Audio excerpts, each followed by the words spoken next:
everyone, and welcome back to Matt Talks Money, the podcast where we chat about anything and everything to do with money, personal finance, and life. I'm your host, Matt, and welcome to the next episode in this series, which I'm calling The Money Questions.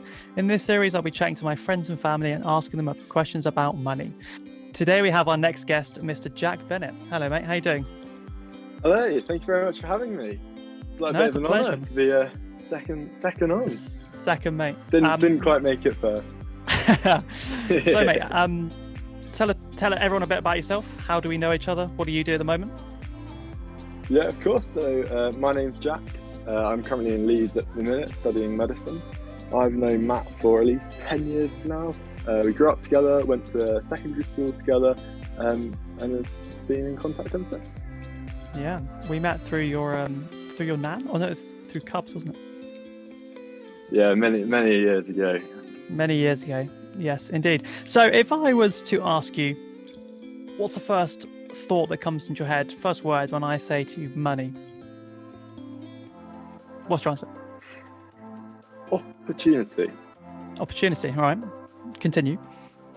I think money, yeah, I know you have to take the basics away from it, you have to be able to live, but to me, money is something that gives me opportunities, and whether that's something physical, materialistic, or whether that's, the ability to go travel or learn a new skill, or, nowadays everything you need money really to be able to do anything with. And I think to me it's all about opportunities. It opens up new doors, and I think that's a really good thing. Yeah, it's funny when people say like money doesn't buy happiness. I'm like, yeah, it totally doesn't buy happiness, but money definitely allows, opportunities to do things that you wouldn't be able to do if you didn't have money. I think you can definitely be happy without money. I think maybe it's easier to be happy with money. I'm not sure. I think it's about the balance. I don't think you want to be either extreme, but it's that healthy middle zone. Yeah, definitely. So any crazy life goals, business? I know we're always talking about making £1 million business, but have you got any specific goals, dreams that you want to share? Money related or not? I don't know. I think to me, I'm more interested in being a better clinician than I am, being richer. To me, that's a bigger priority.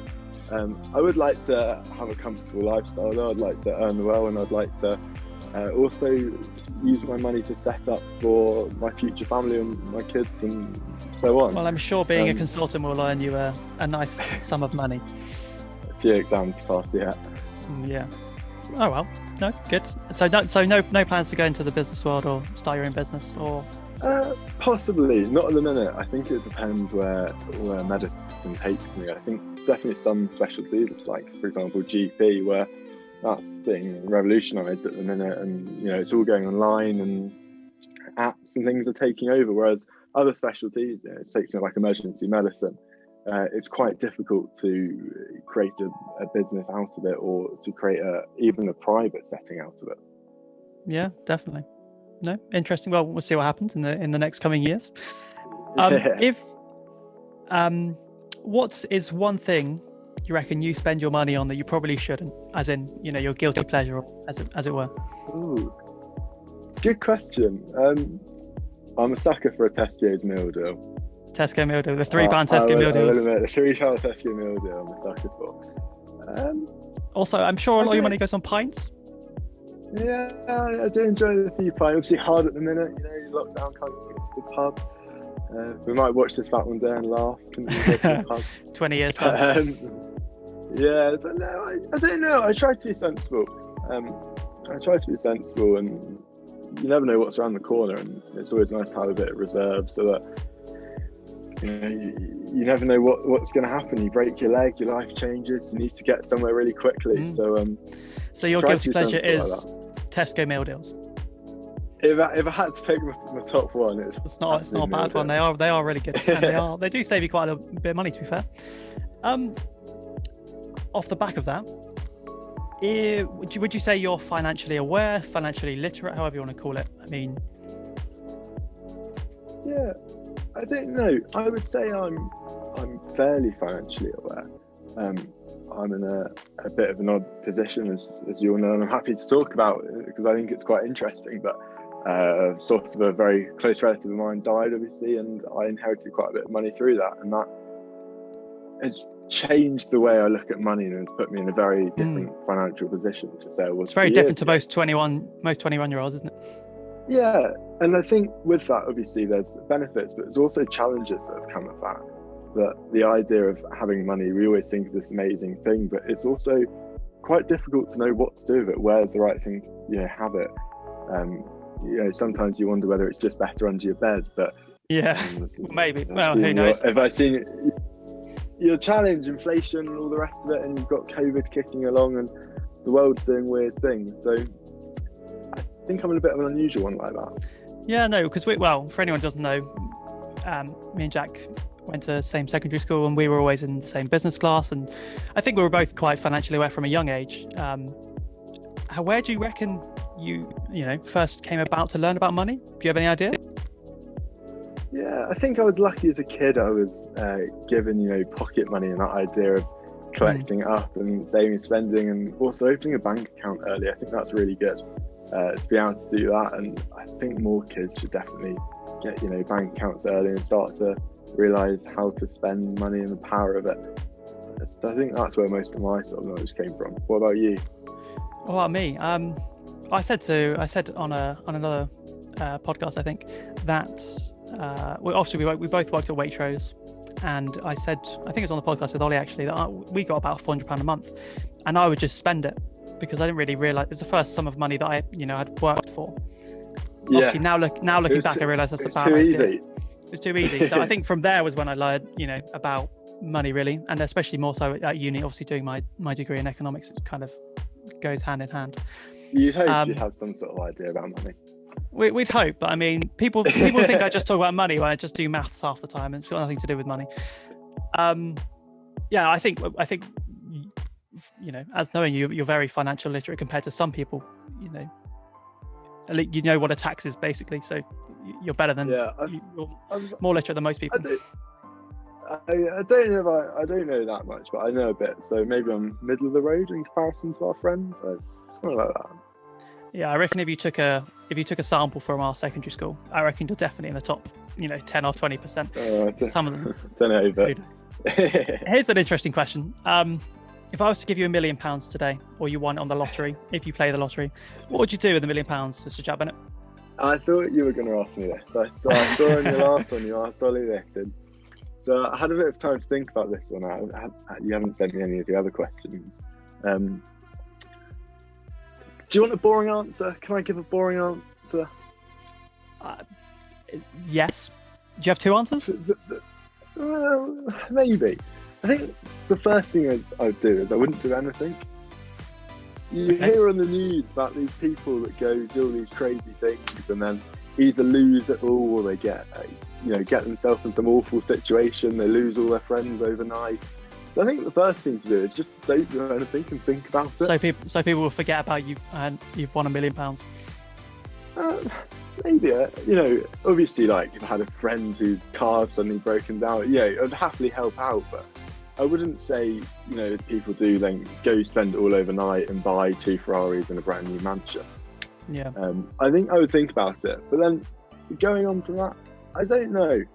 I'm not sure. I guess it's nice to have certain, nice luxuries, and I'm sure you would make the most of that. But I think also you can get, you can make such a difference by helping out friends and family. I know definitely. So, right, obviously, if you've won £1 million, you're going to spend a little bit of it.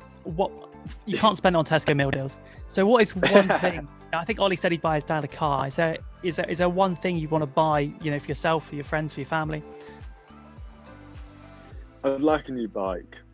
In dire need of a new bike, and a good value bike as well. So maybe not a new car. You're still in your little Volkswagen. It's almost 20 years old now. The trusty Golf.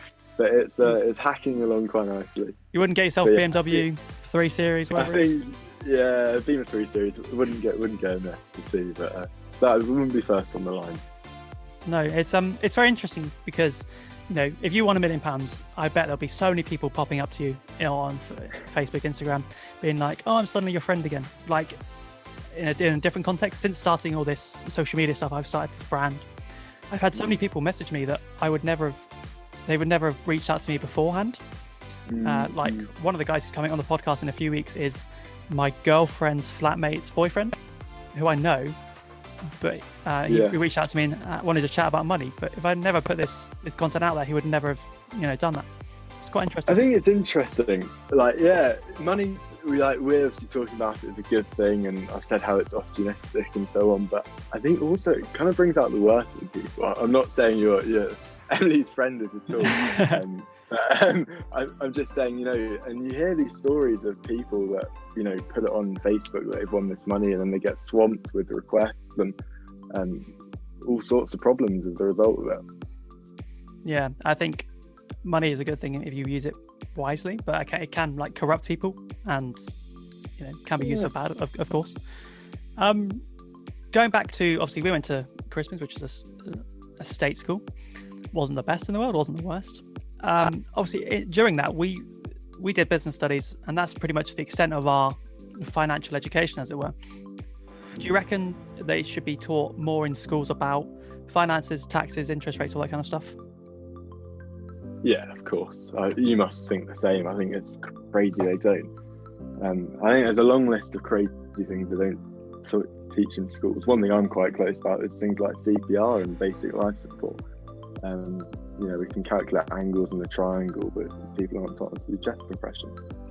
But I think if you did, and I think you can bring it doesn't even need to be secondary school. You can start with basics end of primary school. I think you'd make such a difference to people's life. And I think there's certain key things as well where you're not giving people advice, but you're opening up ideas. Things like you don't have to be rich to save. Things like the cost of inflation, and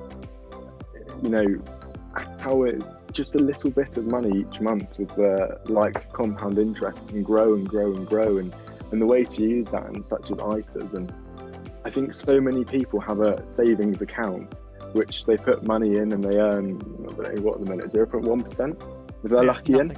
And they think, oh brilliant, I've saved X amount of money, but they've got no ISA. They're not looking at new places it could go, and I think that's a shame, and something that this country misses out on.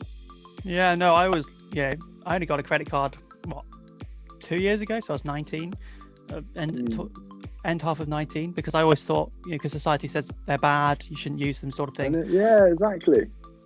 If you pay them off in full, and the moment I have one that gives me rewards, then it's not bad at all. But yeah, if they just taught kids in school like basics of like tax, inflation, interest rates, saving, I'm sure many more people would benefit than they do at the moment. But it's an interesting concept. Definitely. But I think the reason people it's not in the curriculum, is because people who know a lot about money it's hard to get stuff into the education system. Yeah. And I know what you mean. Yeah. Who knows? Maybe we'll see in a few years' time. I think and you're an example of this. Like, things like this are so good, and there's so many people our age, our position, that won't even know what interest rates and inflation means. I think things like this, and the opportunity now is online, people can easily watch out and find stuff out. I think it's better and it's helping, but it's still not quite there, and getting it in education would be so helpful. Yeah, it's like, so I've only been on social media a short while, but the things that get views aren't the things that are really educational. They're more like trending things and all that kind of stuff. Yeah, the really like long paragraphs about what is inflation isn't going to get as many views as how to make money as a teenager, which I think cool. Which I think obviously that's just the way it's going to work on social media, but maybe we get into schools eventually. Off the back of education, is there any area of finance or education about that you'd like to get into, know more about? I don't know, Forex, day trading, any crypto, anything like that? Yeah, I'm quite interested in what's going on in the world and how that affects things. I think what's happening now is we're seeing more and more amateur traders, because now anyone can easily trade, and that's doing things that historically, and economists haven't seen before, like what's happened in Nokia today or yesterday and GameStop. Likewise, really, with crypto. I mean, a lot of, maybe not the vast majority of crypto is owned by amateurs who have bought a bit hoping it's going to go up. There's no benefit really for owning crypto. It's not like you're getting dividends or a chance to influence decisions. So I think that's an exciting new era that people and the markets and the traders probably don't really understand themselves. And as we've seen today, as I said, with Nokia and GameStop. Yeah, I think before we started this podcast, I read that Robinhood and I think Trading 212 stopped people actually buying GameStop. You weren't allowed to buy; you could only sell. I don't think that's happened in a long time, and I think yesterday, Nasdaq in the US actually got shut down to allow it to recalibrate. Which again, I don't think has happened in a long time. Like they actually shut down the markets in the middle of the day, and all it was is a lot of people on Reddit overthrowing hedge fund managers. But this is it. It's just little rumours going around, which is kind of how crypto's appeared too. People just buying snippets of it over time, but. That's another chat for you. I mean, should they really be shutting down the markets? Is that their place to do? I mean, is that the right? Because I think I read something about the people that invest in Robinhood, who own Robinhood, own part of these hedge funds. So obviously they've got a bit of an influence in Robinhood. Yeah. If they weren't owned by half the hedge funds, would they have stopped it? Probably not. I'm not saying anything's dodgy there, but but also because GameStop, I think the reason it increased so much is because Elon Musk tweeted about it. And I follow Elon Musk on Twitter. It's very interesting. I've got notifications because whenever he tweets about something, like the other day it was Etsy, the online shopping creating company. Yeah. And he tweeted about it. He bought something off Etsy and the stock rose about 6 to 7%, which isn't a lot, but it's still just off one tweet. It's great. It shows the power he also has, As now the world's richest man. I think it's exciting though, this more unpredictable period. If you look sort of 50 years ago, a big hedge fund decided to buy or sell a certain stock or security, you'd see that the price of that stock would change just because one person had so much power over it. Whereas now it's actually lots of little chunks but made up in a lot larger volume. Yeah, no, definitely. Which is unheard of, really. Yeah, I think staying on the subject of Elon Musk, because he's a very interesting guy. Obviously, recently just become the world's wealthiest man, and I think I see a lot of social media people saying, he could end world hunger and all this kind of stuff. And granted, he has the cash is there, but it's not in his bank account, because I don't think people realise that all his money is basically tied up in stocks. These Tesla stocks obviously risen a lot over the last few years, but the problem is if he was to sell all of his shares tomorrow, what's going to happen to the price of those shares? I know, you can't sell them all at once, can you? No, if he sold them all, the stock could be worthless. Yeah, it would plummet, and then he'd have no money.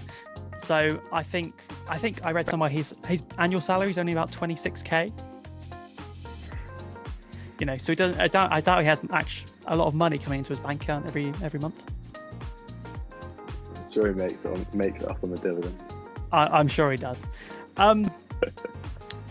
If you were to give someone who didn't have a clue about money, interest rates, investing, stocks, anything like that, a tip, obviously it doesn't constitute financial advice, but if you were to give someone who wanted to get into the stock market, wanted to, make their money work for them rather than it sat there doing nothing, what would you say?